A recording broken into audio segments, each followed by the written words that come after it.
Hey guys, it's Sam, and this is my spoiler-free review of The Killing Moon by NK Jemisin. This was my most recent Patreon VIP pick, and I actually ended up buddy reading with the patron that chose this, which was Joey. So one of my Patreon perks is that everybody that is a patron gets entered into a raffle, and someone is chosen from that raffle to pick a book off of my TBR for me to read and review that month. So you really have the ultimate power. This is in addition to the other Patreon polls that I do every month that everyone can participate in, but the VIP pick is one person to rule them all to pick whichever book, and I have to read it. They have complete control over me. If you are interested in participating in my channel and the things I read and the content I put up in that way, I will link my Patreon on the screen. So The Killing Moon is the first book in the Dream Blood duology. I have the bind up, so this is the first book right there, and I have the second book ready and waiting for me. But this is the first book in an adult fantasy duology, and it follows three different perspectives. One is a servant of a certain type of god, and so their job is to collect dream blood from people. So that is a magic system that this world relies on.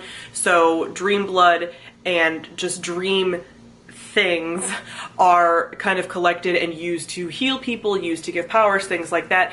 And this is collected through dreams, but also through death. So these people are sort of seen as holy people, but also kind of assassins by people that are not part of this culture. So he is one of their most gifted servants. Then you have an acolyte who's trying to be one of those people. And then you have someone from another nation who is sort of an ambassador slash spy who is kind of figuring out some of the things that are going on in this nation. And all their paths intersect at some point, and they kind of discover their parts to play within this world and a lot of the political things going on, and everything kind of goes from there. So first off, I'm going to talk about the world building.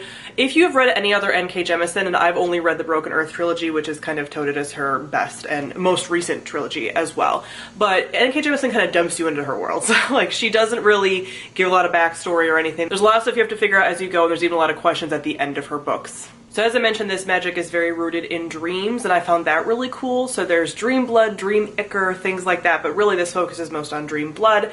And the dream realm is something that this nation really highly values and a lot of people can navigate.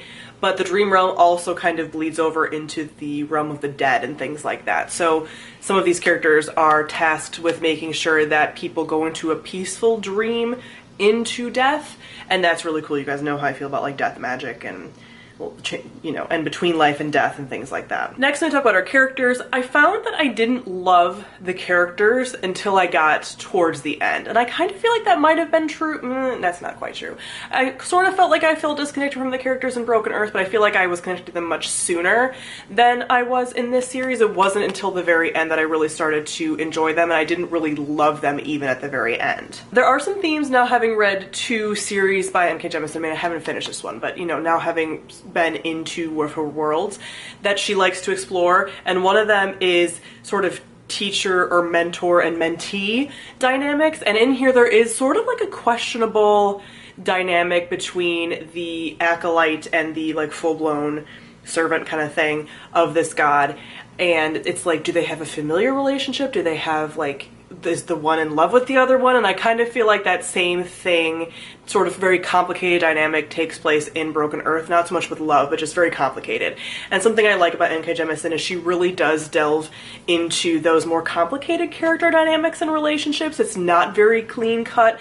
Some things are also uncomfortable because sometimes how people relate to each other in real life is uncomfortable. It's not always so black and white and so clean and so pure or anything like that. Lastly, we talk about the plot. I feel like at points the plot kind of meandered a bit, but this did feel like it had sort of like a quiet action suspense to it. It was a lot more mysterious. You're kind of trying to figure out what all the like sort of political machinations are and who was doing what and how they were affecting other people. And there was a lot of like supernaturally type things to this with the dream magic. I think that makes it feel more ethereal than like Broken Earth, for example, did. This had a lot more of that like almost eeriness to it. It's not by any means a horror or like a scary book, but it just had a different feel and atmosphere to it. One thing I am intrigued about is this is a duology, like I said, but this first book had a very complete arc and wrapped up really well. So I was very interested as to what, like, why did I need to read the second book? This had like a decent ending. Again, not anything that was like perfect by any means as far as like everyone's fine. That's not the case, but it's just like that was a very complete arc plot-wise and character-wise. So it was kind of like what, but I ended up reading the second book synopsis and I kind of figured out where it's gonna go. But if you are not sure about maybe NK Jemisin, or you don't want to get into a major series, one, this is a duology, so that's kind of a good one to get into. And two, if you only want to read the first book, you kind of can. And then if you're intrigued enough, you can read the second book. For example, I'm going to read the second book. I already own it. I'm very interested to see like where that plot goes.